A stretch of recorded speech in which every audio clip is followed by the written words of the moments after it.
Let me tell you guys, if you live in San Antonio and you were able to make it to my Parenting Your Teen workshop yesterday, thank you so much. Okay, this is kind of weird. Now let's do it this way. Thank you so. Uh-oh, hold on.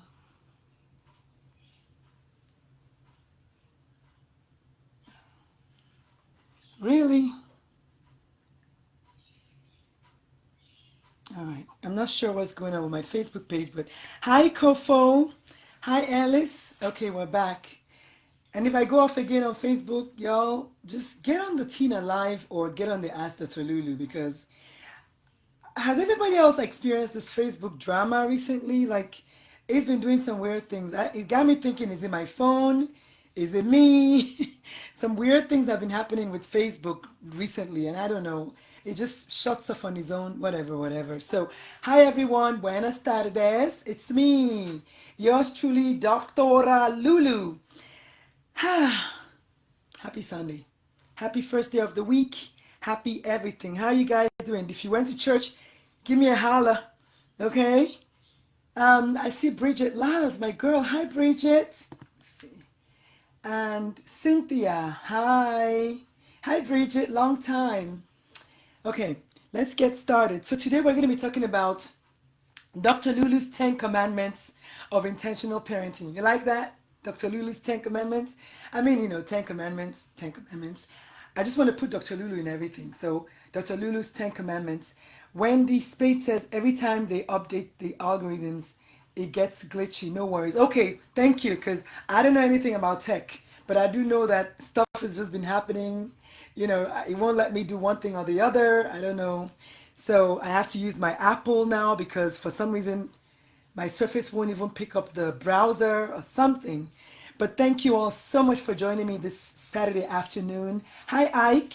Or rather, Sunday afternoon. Hi, Ike. It's 2 p.m. So, if it's 2 p.m. anywhere, Central Standard Time, it's time for Ask Dr. Lulu. So, let's sit down, get comfortable. If you know anyone that needs to watch this video, like a parent of a teenager, or really a parent of a child, or a parent, period, just have them log on and join us, okay? And let's get started. I see Fatima. Hi. I see Onyechi. Hi. I see Ellis, my girl. All right, let's get started. There are about 10 of you guys, so we're going to get started. So, when I was thinking about what to talk about this week, I realized that last week, during my last week when I was in Dallas, I had a lot of concerns that came up about parenting this and parenting that. Hi, Sharon. And so I decided, you know what, why don't we do like a top 10 things to do if you want to be an intentional parent. And I thought, what better fun way than to call it 10 commandments, of intentional parenting. So if you know anything, if you want to chime in, do feel free to chime in. Hi, Morenike. Just feel free to chime in, okay? It's as you know, I really get excited and I get carried away sometimes. And Bridget knows me. I've taken care of her grandkids forever. She says, I really enjoy and learn a lot of things to use with my grandchildren. Well, yeah, exactly. And that's what I try to do. So I nicknamed myself a parenting coach this week because I think I am a parenting coach. I'm not by any chance supreme or more than an expert, but I just think after 30 years of teaching parents and educating parents every single day, maybe I know a thing or two.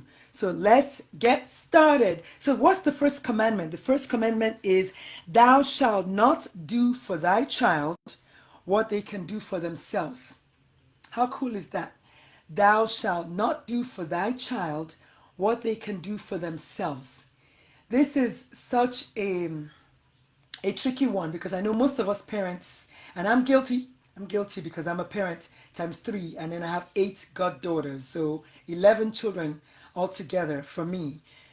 I have a habit of doing stuff for them that I know they can do for themselves. But the first commandment is, can someone please type it down for me? If you're watching me and you can type, let's make this interactive. Can you type down first commandment, thou shalt not do for thy child what they can do for themselves? It's almost self-explanatory, isn't it? Like if you know you're a parent and you know your child knows better, and then you want to do it for them. Let's see, what's an example there? All you parents out there that are watching me, Wow, this is profound. She says, what is the first thing that you should not do for your child? I'm even like losing, like, I had an example earlier because my kids are a little bit older. I have two young adults now and then one teenager. But quite frankly, whatever it is, even if it's cooking or cleaning, oh my God, doing their laundry, yes. I had a parent once that told me that, exactly, she wrote laundry, right? I had a parent once that told me that, oh, I don't know, I just do it for them because I tired from asking them, or I tired for asking them to do it. I'm like, what do you mean? You have young 12, 13, 14-year-olds. Why is you doing their laundry for them? And of course, I'm not going to do my kids' laundry. Now, if I was doing laundry and maybe he had like one white shirt and he's like, Mom, are you doing white? And I'm like, yes. I say, I have one white shirt. That's different. That's being a parent. That's being a parent. That's saying, okay, sure, I can help you because your child is not your enemy. Your child's parent, you're still their quote unquote friend. Please take that very, very, very lightly. You're their parent, so you should not be their buddy per se, but it's okay to be light and airy as a parent. So yes, absolutely. And Onyechi has it, thou shalt not do for thy child what they can do for themselves, i.e. laundry. Laundry is a very simple thing. It could also be, for example, when we went to my son's school to visit, his room looked like it had been hit by a tornado. And his roommate's side looked the same. Well, there are mirror images. No wonder they got along. So yes, we cleaned up his room, but it was in a way to shame him in a sense. I made a big fuss of it. His friends came to visit and they're like, wait, they said to him, Chidi, you mean you knew your mom was coming and you did not clean up your room? You see that?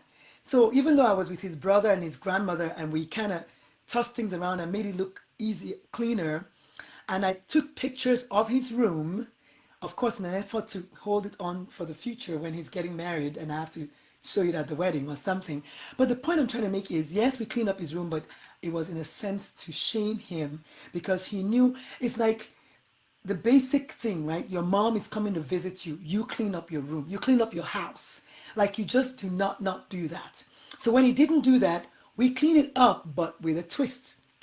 I took pictures and I made fun of him and I made sure he sent me his picture of his room every week for like, I don't know, a month or two to make sure he was still cleaning his room. So I did not go all the way to Lubbock, Texas to go clean my son's room. No. But I did that in the sense to shame him because how dare you not clean up your room when your mom is coming to visit? It's not the same thing as, I don't know, something as simple as brushing your teeth or brushing your hair. But laundry is a big one because a lot of my parents say, oh, I don't know, I just had to do the laundry for him because I do it because I tire from asking them to do it. No. Ideally, your kids should even be asking you, Mom, do you need us to do your laundry? Or like mowing the lawn, some basic stuff like that. I do not want to hear you doing it for your child when your child can do it for themselves. So that's the first commandment. Thou shalt not, Ellis has it, thou shalt not do for your child what they can do for themselves. Commandment number 2, remember you are the parent. So live your life as the mirror through which your child looks at life. I say that all the time. Remember you are the parent. You have no business not living your life such that your child can learn from your life. Someone please write that down for me. Commandment number 2. Remember you're the parent and you always be the parent. Thou shalt not forget that you're the parent and therefore you must live your life such that it's a mirror. Boom, right there. It's a mirror through which your child or your children look at life. Someone please write that down for me. I know there's a bit of a delay. Onyinyechi, can you write down for me? Remember you are the parent and live your life in such a way that it's a mirror. I.e., if you fuss all the time with your significant other, if you don't show acts of love towards your significant other, if you're yelling all the time and screaming all the time and carrying on all the time, do not expect that your children are going to grow up and suddenly know difference. Hi, Peace, Oscar. Long time no see. Hi, Malika. Do not expect that your child is going to suddenly grow up and know what to do. You must act the way you want your kids to act. When your child grows up and becomes a bully, I don't want to hear that you're saying, oh, I wonder where he learned it from. Oh, he didn't learn that from me. As you all know, the one boy who bullied my son, when I rolled up into their house to talk to his mother said, oh, I don't know where he learned that from. My son, I didn't raise him that way. Let me tell you something. Every baby is born weighing between 6 and 8 pounds. Of course, there are some outliers. There's a 2 pounder and a 3 pounder and a 10 pounder, but majority of children weigh about 7 pounds at birth, and they're innocent and they're clean until you and the rest of life happens to them. So yes, whatever you're doing to that 11-month-old, whatever you're doing at that 2 year old, whatever you're doing for that 4 year old, that's what they're going to grow up doing.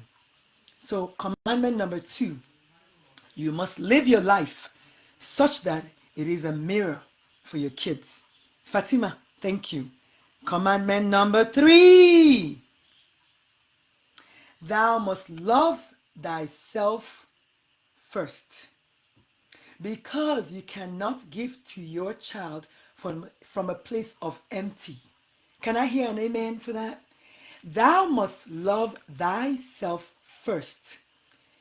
Thou must love thyself first and to the fullest, because you cannot give to your child, hi Beth, from a place of empty. Can I hear an amen? Can someone please write that down for me?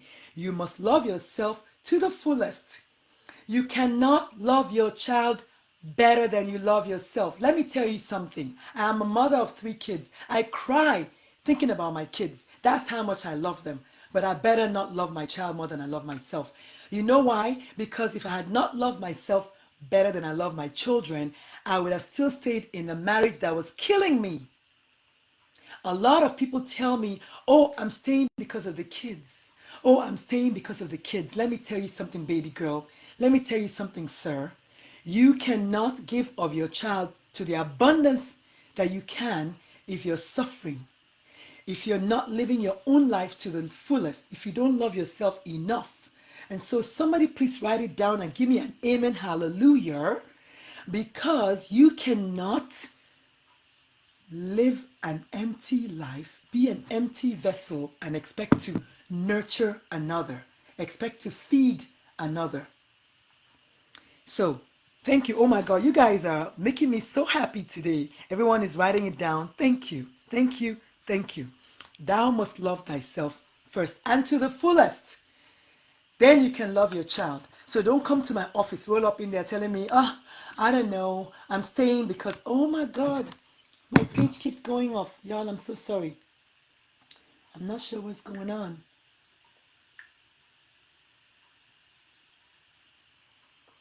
Oh, my Facebook page keeps going off. But anyway, it's on Tina Live and it's on Ask Dr. Lulu. And I think it's because I'm doing it on my phone. My phone memory is full, so it can't take so much more. Oh yeah, that's why. Okay, well, let me try one more time. Yeah, and if I can't take it, it can't take it. It's not even opening it up anymore. But join me or tell your friends to join me on Tina Live and on Ask Dr. Lulu. But yeah, absolutely. She says, put on your mask first. Yes, that is so true, isn't it? Put on your mask first, because you cannot love your child more than you love yourself. You know what? Give me one quick second. Let me see if I can get my laptop, my other laptop. Hold on.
All right, I'm back. Sorry guys, it's not working.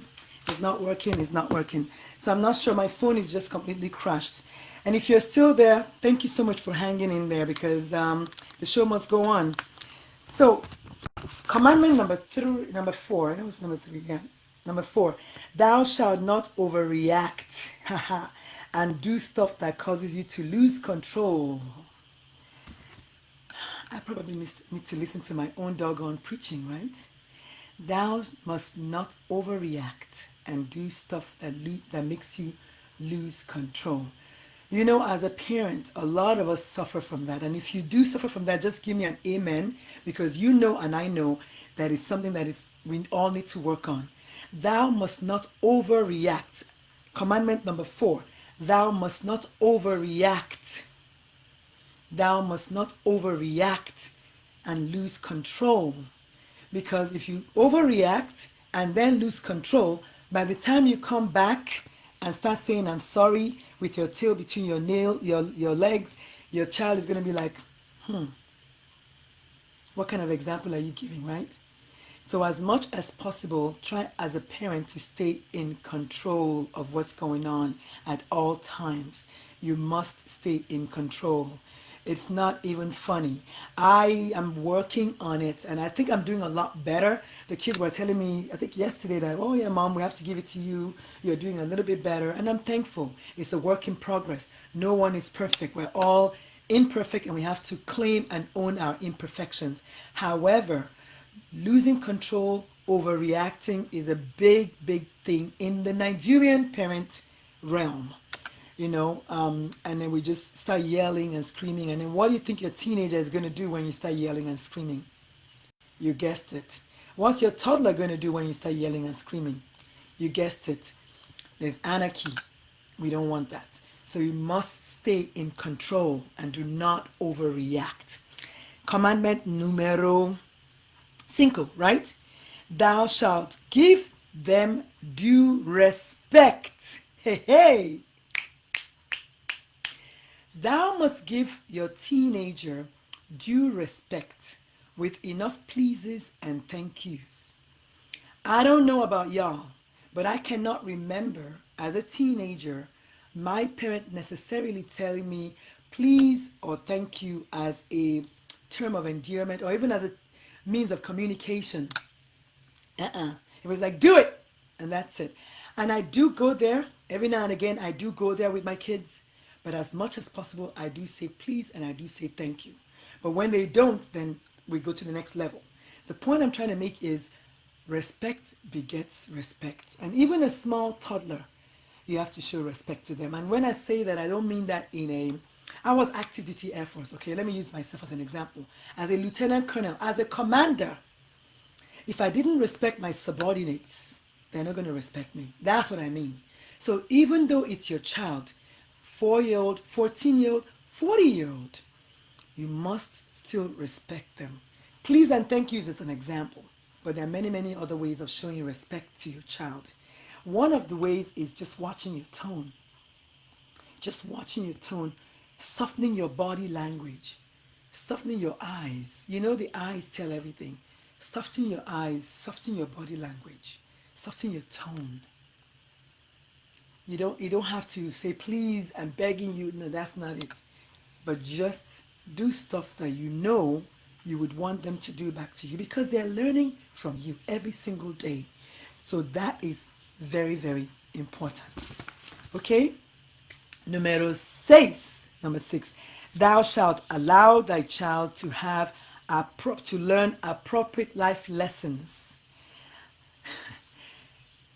Thou must allow thy child to learn appropriate life lessons. When it comes to life lessons, they have to learn how to ride their own bicycle. They have to fall off their bike. Does that make sense? Get a couple of bruises. They have to be heartbroken by a girlfriend or two.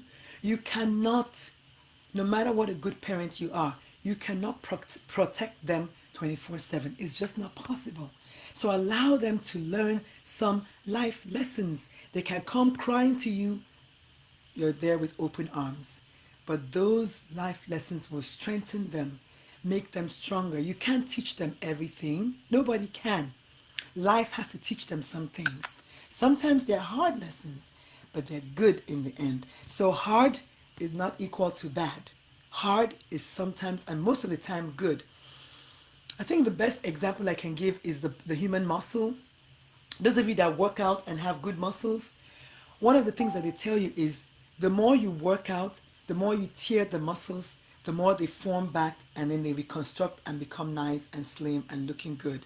So a lot of times, if you are going to raise your child to be right, you need to allow them to fall, get bumped, get bruised, get beat up a little bit from time to time by life. And that way they're going to be raised and they're going to be stronger and they're going to be more resilient, more perseverance, have more perseverance, and even just learn all kinds of lessons and become stronger. So absolutely, I say thou shalt allow that child to learn appropriate life lessons that will make them stronger for life, strong enough for life. Okay. Number 7, thou must do right by your teens by using 3 things: your heart, your head, and your hands. I think this is my favorite one, number 7. Thou must do right by thy teen by using your hands, your heart, and your head. So, head. How do you use your head by your teens? You must think before you act. You must go through the information in your own head before you act. You must use your head to probably remember. I had someone ask a question about her teenager who does everything right except she likes to be in her room by herself. She says she likes peace and quiet. She wants to be left alone, but she gets good grades. She's doing everything okay. I mean, a little bit more details than that. But she just likes to be left alone. And you know what I asked her? I said, when you were that age, when you were 15, what would you have liked your parent to do for you or to you if you felt the same way as your daughter felt? I don't know what she responded. I haven't looked yet. But I'm in essence saying, as much as possible, remember when you were a teenager. Remember, use your noggin to remember how you would have wanted to be treated. That is so critical. How would you have wanted this situation to go down with your parents if you were the child now? Remember that and try that. What I've noticed is a lot of us parents have entirely forgotten what it was like to be a teenager, what we would have wanted as teenagers. And now what we're doing is we're doing the same thing over and over again. Isn't that, and expecting a different reaction or result? Isn't that the definition for insanity? We're all guilty.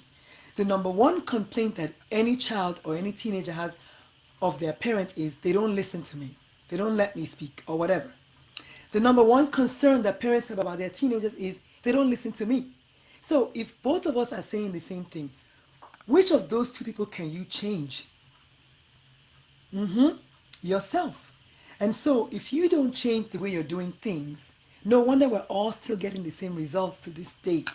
No wonder we're still all getting the same results because we have continued to do the same things over and over again. I hope I'm making some sense. Okay, so so that was the head. And then for the heart, we kind of talked about that. You must love yourself and of course love your child. And act from a place of love as much as possible. You can't really not do that when it's your child. I think as children start growing up, we forget that when they were toddlers, we would have done anything for them, right? Because of love, right? You want to do the same thing when they're teenagers. It doesn't change at all. Just because they're now teenagers does not mean you should not still love them. Love them unconditionally still. You may not like what they're doing. You may not approve of what they're doing, but you still love them. So you want to come from a place of love. And of course, your hands. Your hands are for doing stuff, right? Helping, to create, to mold, to mend, to hug.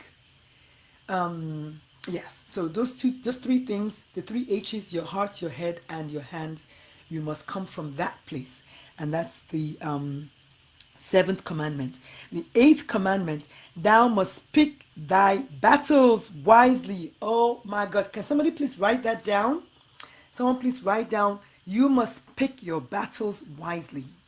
You must pick your battles wisely. For what does he profit you if you end up winning all the little battles and lose the big old war, right? You must pick your battles wisely. You don't have to win every tiny little battle. Tomorrow brings some clarity. When you wake up tomorrow, you might look back and say, you know what? It wasn't even that big a deal. Why did I even make such a big fuss about it in the first place? And so let me see. We have some comments. Hi, Steph. Thank you so much. Allow them to learn. Yes. Thou must do right. Yes. Okay. And so going along. So pick your battles, please. It's not about winning every little battle and then losing the big war, because there's a big, big war out there to be won, and that's that of being an effective, intentional parent. So if you're trying to use up all your energy quenching little fires, when you have the big old gorge fire, you're not going to be able to quench it. So reserve your energy for those battles that are really worth fighting and those wars that are really, really worth winning. Okay? Number 9, thou must be thy child's cheerleader and advocate at all times. I probably say this every time, right? As a parent, you must be seen by your child and be perceived by your child as their numero uno cheerleader. And even if it kills you sometimes, you have to show them that you're their cheerleader. They do come back and they do thank you, you know.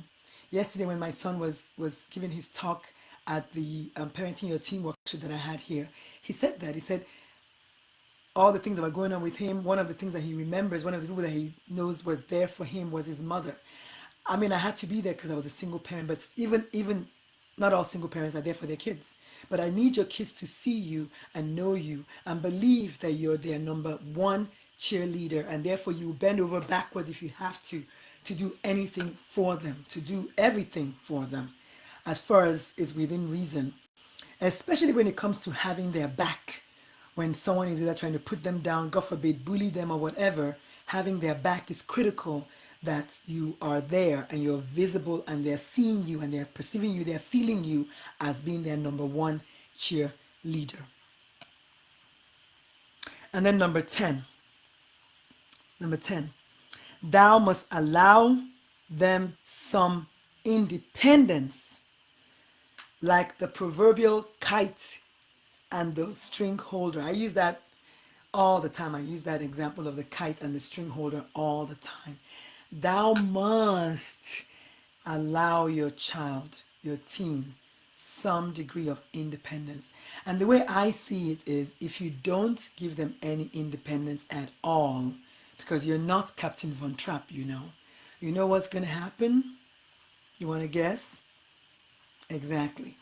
When push comes to shove, your little man or your little girl is going to take off and they're going to go all the way to the end of the planet.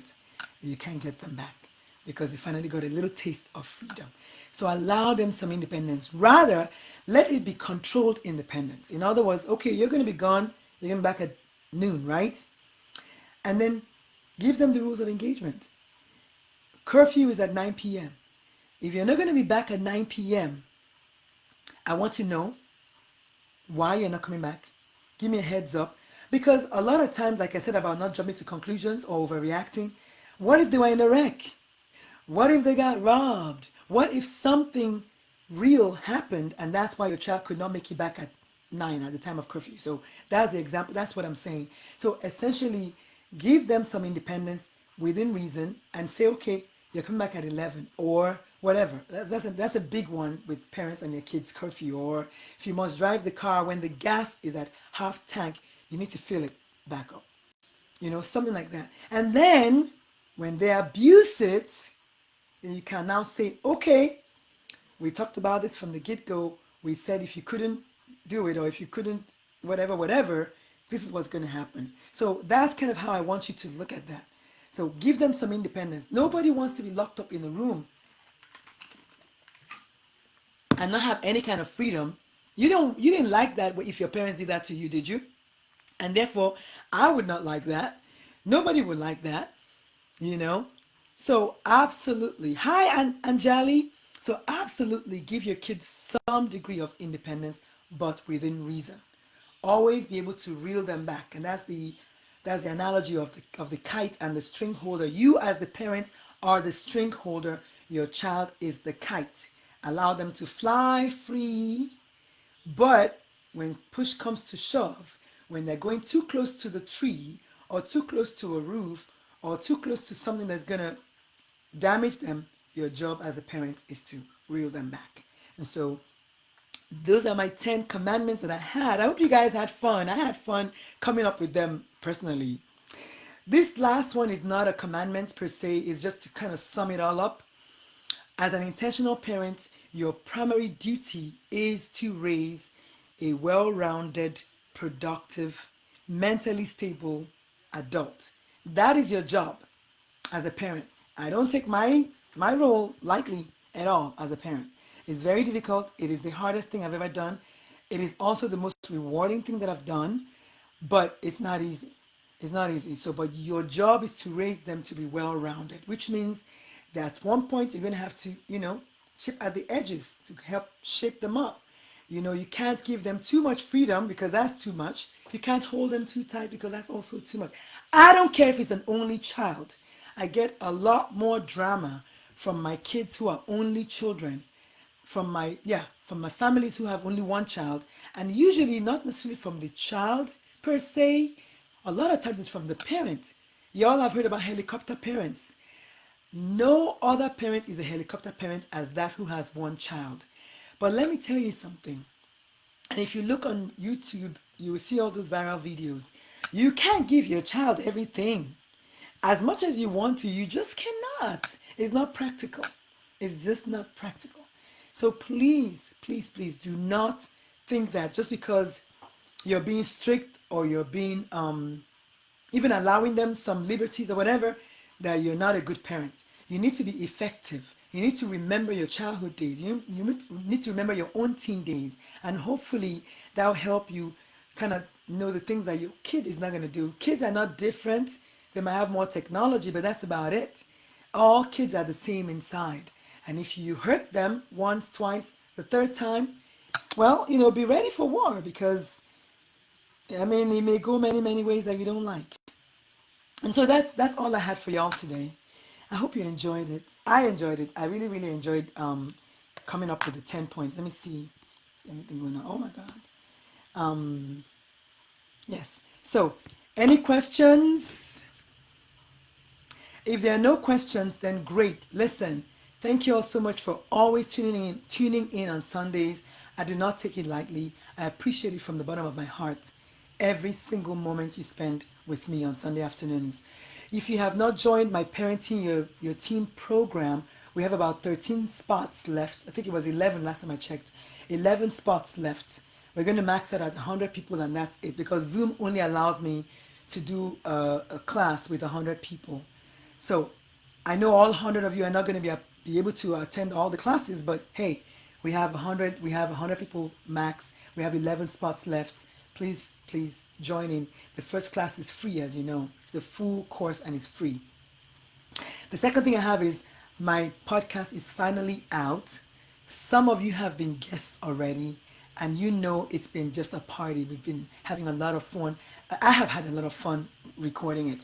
And if you don't know what it is yet, it's called Suicide Pages. It's a podcast. It's fun. I'm talking to people who are talking about their walk with depression and suicide and suicidal behavior or their clients or their children or their family members or their acquaintances or whoever, if you've ever been very, very, very depressed and even suicidal one day in your life, which is pretty much everybody. Everyone I know has had one day that are like, God, I just wish I could. That's it. I want to hear that story that took you to that point, okay? And yes, you can be anonymous if you want to. We don't have to put your name down. I have a couple of people sending me emails because they don't want their names, they don't want to be interviewed, and that's fine too. So on that note, I will see you all next Sunday. Thank you so much. Muchísimas gracias. And if you have any topics you'd like me to discuss, let me know, okay? My door is always open. Bye. If you watch me on my page, I'm sorry. These things happen. Bye-bye.